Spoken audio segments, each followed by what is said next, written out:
Right, hello everyone. I am Alex Slim, your host, and welcome to AuthorStory, the home of authors and stories that matter. This episode's featured guest is Paul Schulte, who is a senior visiting fellow in the Center of Defense Studies at the King's College in London. He is also the author of The Race for 5G Supremacy: Why China is Surging, Where Millennials Struggle, and How America Can Prevail. So, Paul, welcome to AuthorStory. Thank you very much for being with us. Thank you. All right. So, Paul. So first off, your background. Senior visiting fellow. What's a senior visiting fellow, and what's the position entail? Well, so right now I'm a senior fellow at Zhejiang University Okay. in China, also at Singapore University of Social Sciences here in Singapore. Oh, And okay. I was also a senior fellow at Hong Kong University of Science and Technology, as well as at Tufts University in Boston. And that entails doing a lot of student interaction, teaching courses occasionally, Mm-hmm. seminars, one-day seminars, being invited to come in and do some lectures and some even lunches for faculty members. And Right. so there's a lot of good, fun stuff. And the interaction with the younger university students and the graduate students has been great. And so I've been teaching graduate students in the MBA programs for about 20 years now, and that's been Nice. a really big part of my career. Okay. And of course, I mean, you can't teach unless you know something. So I presume that you do a lot of research in the stuff that you do go over, that you do teach. Yeah, so I've been doing research for almost more than 25 years, and so my career as a research analyst is really what I've been doing. I've been Mm-hmm. doing that in research departments in Credit Suisse and in Barings, ING, and also at Lehman Brothers and Nomura, and the latest one was at China Construction Bank, and I've had my own research company for 9 years, and so I work with hedge funds and sovereign wealth funds, insurance funds, pension funds on private and public equity investments, focusing in banks and financial technology. Right. Okay. And of course, I mean, since we're talking about your book here, I presume you've done a lot of research in the technology and also the sociological and also in sociology.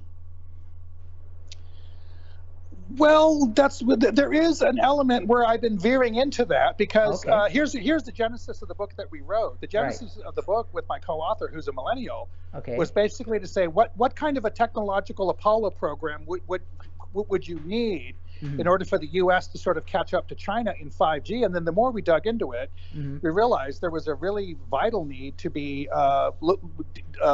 digging more into the social programs because Mm-hmm. they're this millennial generation is, we have to say, before COVID came, Mm-hmm. was plagued with sort of a chronically high levels of anxiety and Mm-hmm. depression, and we had to ask ourselves, what is going on here Mm-hmm. that millennials are dropping out of the workforce when it Mm-hmm. comes to the Fortune 100, and the Fortune 100 are going to be the companies like AT&T, Verizon, these kinds of companies are going to be the ones to be sort of launching 5G, and there's Right. something terribly wrong Mm-hmm. with the way in which millennials are not being integrated into the modern workforce, and they're dropping out or doing their own thing.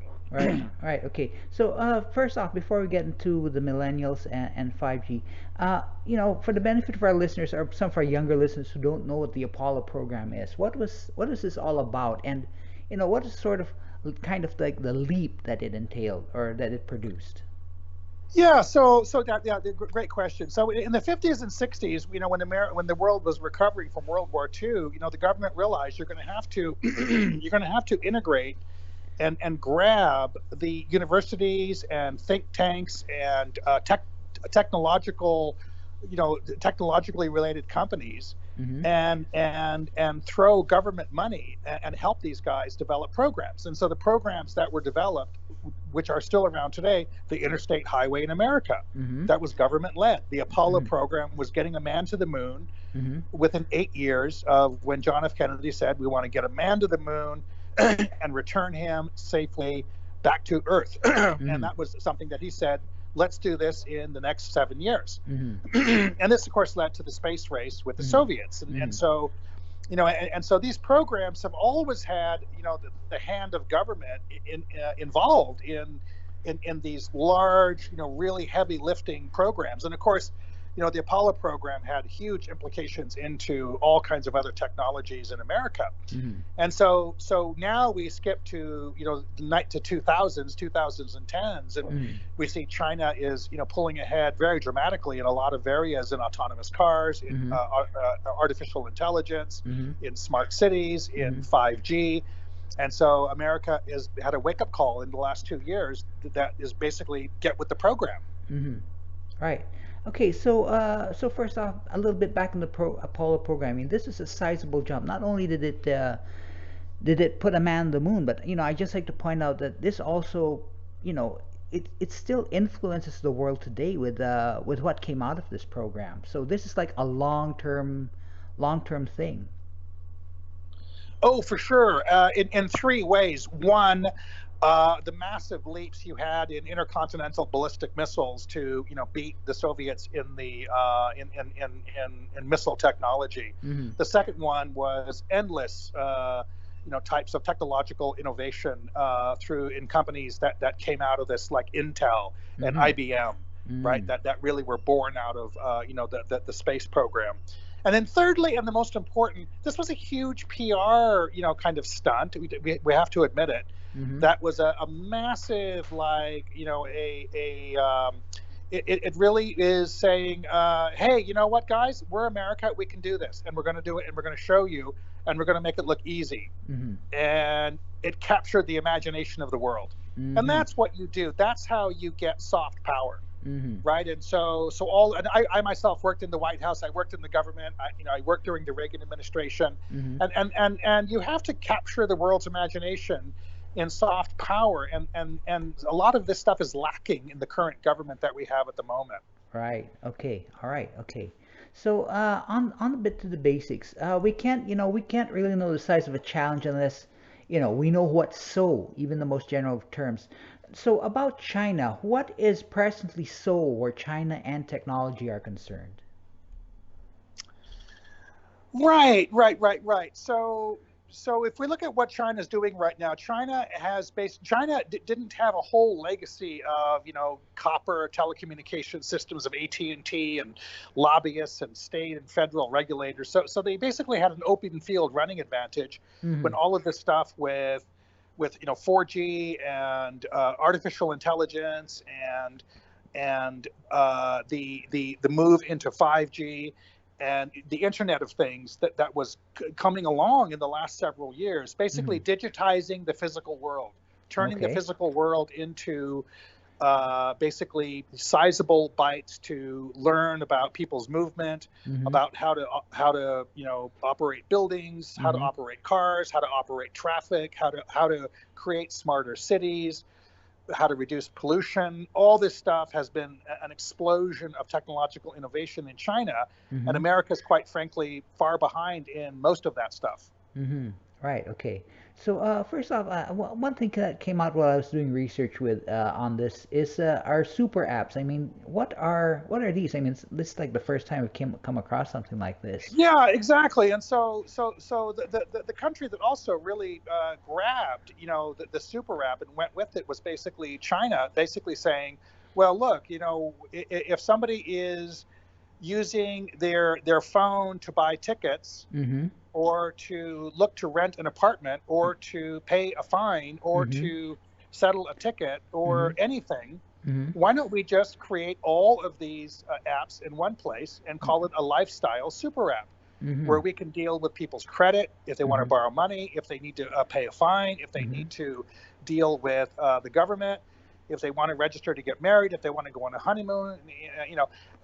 All of these things are what Alibaba came and said, you know what, we're going to take care of every single part of this for you in Mm-hmm. one place on your phone. Mm-hmm. Mm-hmm. And hence was in the last like 5 years, it Mm-hmm. created the super app. Mm-hmm. So it's your one-stop bank, your insurance company, your travel agent, Mm. all the things we used to go down the main street to do, All right. right? Buying clothes, Mm-hmm. going to settle a ticket, Mm-hmm. going to get a marriage certificate, go to shop for a wedding, go to find a caterer, Mm-hmm. go to have dinner, Mm-hmm. right? On and on and on, right? Mm-hmm. This was all basically allows you to have a main street on your phone, and hence the super app. And quite frankly, when we look at what Amazon and Facebook and Google Mm-hmm. and even Microsoft and Amazon, Mm-hmm. none of these companies created a super app, right? Mm-hmm. None of them got into finance or into insurance or Mm-hmm. banking services. Not one of them, Mm-hmm. right? And so Alibaba just ran away with this and has created this super app in like 50 countries. Mm-hmm. And you ever heard of Google Pay? No, because there isn't. Ever heard Mm-hmm. of Amazon Pay? No, because there isn't. Right? Mm-hmm. Ever heard of Facebook Pay? No, because there isn't. None Mm-hmm. of them have these super apps. Mm-hmm. Okay, so this is like just one example of how China has innovated in a way that, the United States, the Western nations have not. I mean, there are others as well, right? I mean, like, I'm well, we're going to go into 5G, but also stuff like, quantum communication, space, blockchain applications. I mean, it's quite a bit, isn't it? Exactly. And so I think it's safe to say that in quantum communications technology, China is very likely ahead on that. In terms of the central bank coin, with the rollout of a blockchain-based central bank coin, Mm-hmm. China is years ahead of everybody else Mm-hmm. on that. There's no other central bank in the world that's as far ahead as China. Mm-hmm. In terms of autonomous cars, I think it's safe to say that China's ahead. In terms of smart cities, Mm-hmm. the first smart cities are all going to come out of China, Mm-hmm. and so forth. And the list is getting longer and longer. And this has caused the U.S. to really have a wake-up call, I would say, in the last 24 to 30 months. Mm-hmm. Right. Okay. So, the United States, I mean, let's go to the other side of the fence. Now, we know, I guess you and I, we both know by now, but that the United States is behind with a lot of these innovations. But how far behind is the United States with respect to where China is at present? Well, I could just say, for an example, like the Federal Reserve just only started now dealing with the like a blockchain-related central bank coin. Well, China's 6 years ahead, right? Mm-hmm. Facebook is fiddling with Libra, like as of this year in 2020. Well, Mm-hmm. guess what? Alibaba's been doing this 15 years, Mm-hmm. right? In terms of smart cities, America really is not really with the program on this, and China's been doing this for at least 4 to 5 years, I would say. Mm-hmm. In terms of autonomous cars, there's many different programs. Mm-hmm. In China, in the U.S., is only basically one, which is Tesla. None of the major car makers in America have any sort of autonomous car programs to speak of. Mm-hmm. And 5G, America doesn't even have 5G yet, and China's already rolled out 5G in more than 200 cities. Mm-hmm. So in that sense, America's probably 1 to 2 years behind on that as well. Right. Okay.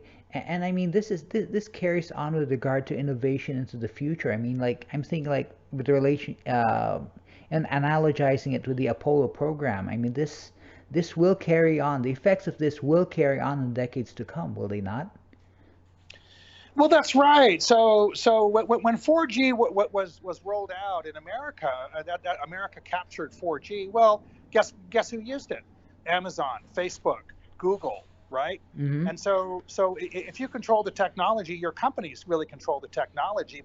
And so when China rolls out 5G, you better believe that the Chinese companies are going to be on it, right? If you create the rail, your companies go on the railroad, Mm-hmm. right? If you lay the railroad, your locomotive company is going to go on that railroad, right? Right. Right. And so that's exactly right. So you have a first mover advantage that is very it's very important. Mm-hmm. And so China has that at the moment. And so the U.S. is basically browbeating the rest of the world to reject China's 5G in order to, I guess, catch up or to buy time in order to allow some sort of Western alliance, 5G program to get kickstarted.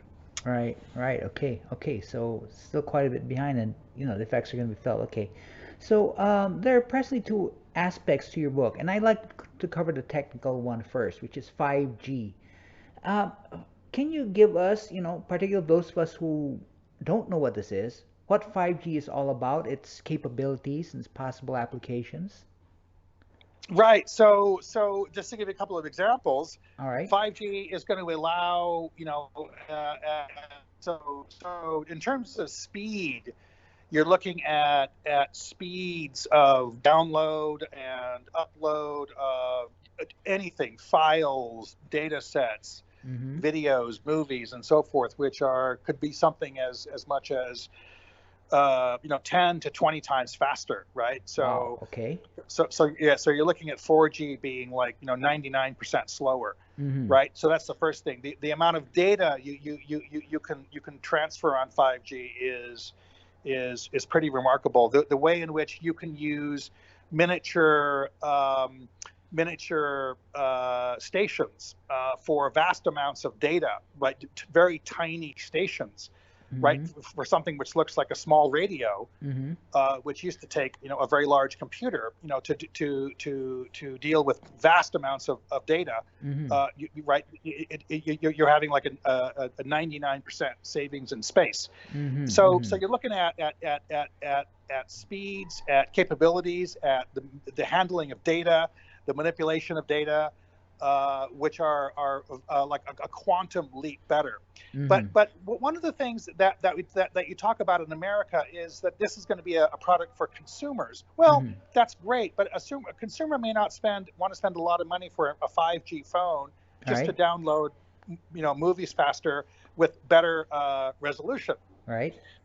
5G is really a commercial application for vast amounts of data for logistics, for Mm-hmm. cities, for Mm-hmm. managing traffic, for Mm-hmm. managing, a tremendous amount of moving data at very high speeds to organize and control and create efficiencies in just about any kind of human movement. Mm-hmm. And that's what we're talking about in terms of 5G. And Mm-hmm. so China's putting a lot of this to work in so many different areas, Mm-hmm. in smart cities and logistical stuff, in ports, in the movement of goods across the country. Right. The applications are virtually endless. Mm-hmm. Right. So this more along the lines of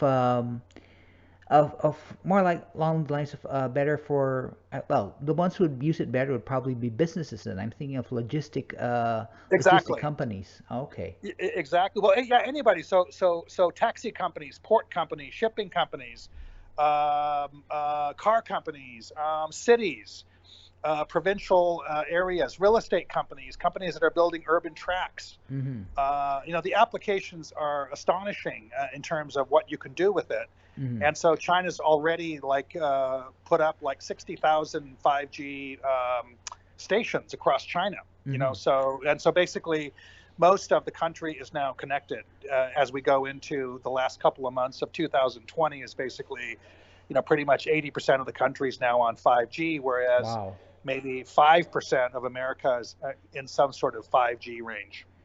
Right. Okay. Okay. All right. So this is the technical aspect. I mean, for me, it occurs to me that technical innovation, it can be done. Just need time and resources. But in the other aspect of your book, I mean, it's not just all about technological innovation. There's also a sociological aspect to this, isn't it? Well, yeah, that's right. That's right. There's many different elements, right? Mm. So what's happening in America is the sociological element is that America woke up a couple of years ago and was quite frightened Mm. by what they're seeing in China, Mm. and so you can perceive it as a challenge and Mm. rise to the challenge, or you can perceive it as a threat and become an aggrieved victim, Mm. because somebody because you have talked yourself into believing that China only got where it got because it stole everything, Mm. and so therefore China has to be punished, and this creates a sociological atmosphere of threat and attack, and if they win, we lose. Mm. And Mm. so this has created a very toxic, acerbic, antagonistic view of China from the United States. Mm. And so unfortunately, a lot of the language of Trump is all about this, that Mm. America's a victim Mm. of a country that couldn't possibly get where it got unless it's stole from America, which is just simply not true. Right? And so so so there's the sociological element that you're talking about, which is a toxic, aggrieved victim, which needs to find a foreign enemy in order to attack and unite a population, unfortunately. Right. And of course, this kind of toxicity, then it's detrimental to creating innovation, is it not? In the long Totally. run. Amen, brother. Yeah, exactly. So that's right. So what I tell people when I talk to American diplomats or American politicians, I tell them, if you're going to compete, right? You're America, compete. But I always tell them, if you keep going around saying that government's bad and we're going to prove it to you, which is a very, kind of the modern sort of lingo of the Republican Party at the moment, you're going to get nowhere. The government has to be involved here, for God's sake. And this is what I talked about with the Apollo program, the interstate program that America created in the 1950s, the Apollo program in the 1960s. Those could not have happened without the government. The government must be involved here. It's crazy not to involve them, and it's absurd and historically, inaccurate to say that the private sector should do this by itself. That is crap. That is simply not how America got where it got. Right. Okay.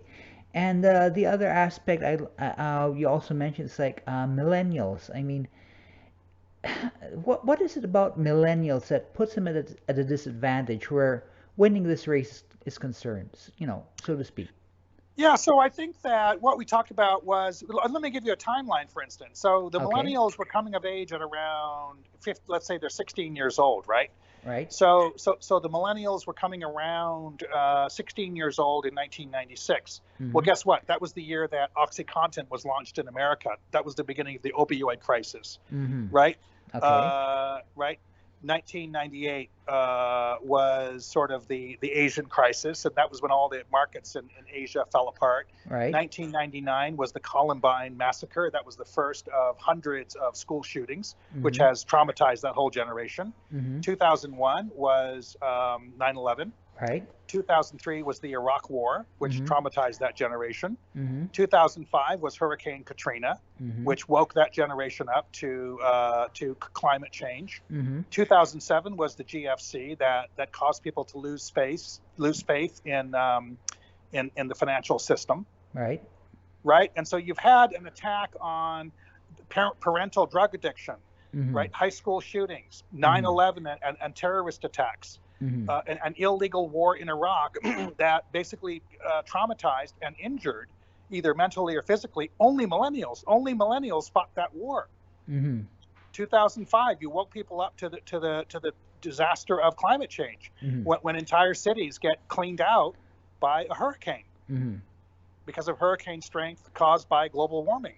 Right. And then the GFC happens and the global financial system falls apart and people lose confidence in that. And so is it any wonder that millennials, don't have a lot of confidence in institutions as they became adults they entered into their 20s and 30s during this period. Right. So during up until 2007, they would have started to enter into the workforce. Right. And so a lack of trust in institutions, a lack of trust in governments who are in climate denial. A lot of them see their parents in addiction. This is the same period in American history when the jails began to fill up, and we have 2.5 million people in jail. Right. And so when you talk, so I read a lot of literature on this, and so any millennial that you talk to, they will know somebody in their family who's addicted to opioids, and they will know somebody sort of in their family or around them who went to prison.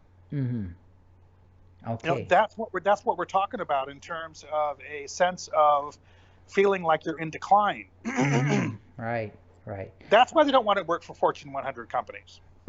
Okay. All right. And all right. So yeah, all this anxiety, all this alienation, the distrust of institutions. Okay. So this is a long thing coming. So coming from there, is there anything that can be done, to, I don't know how to put this, like to improve the millennials' attitude, so to speak, so Well, that that's right. this race Yeah. can be Yeah, exactly. So yeah, so we have many workshops in the book Mm-hmm. that we say, you know what, you need to have the grown-ups, whatever the hell they're called, the over 45, 55, 60, have got to sit down with millennials and do some sit down with them and talk about some of this stuff and have some exercises to start to communicate better, Right. to completely redo corporate America needs a complete redo in terms of how they handle this HR function is completely anachronistic. It's 50 years old, Mm-hmm.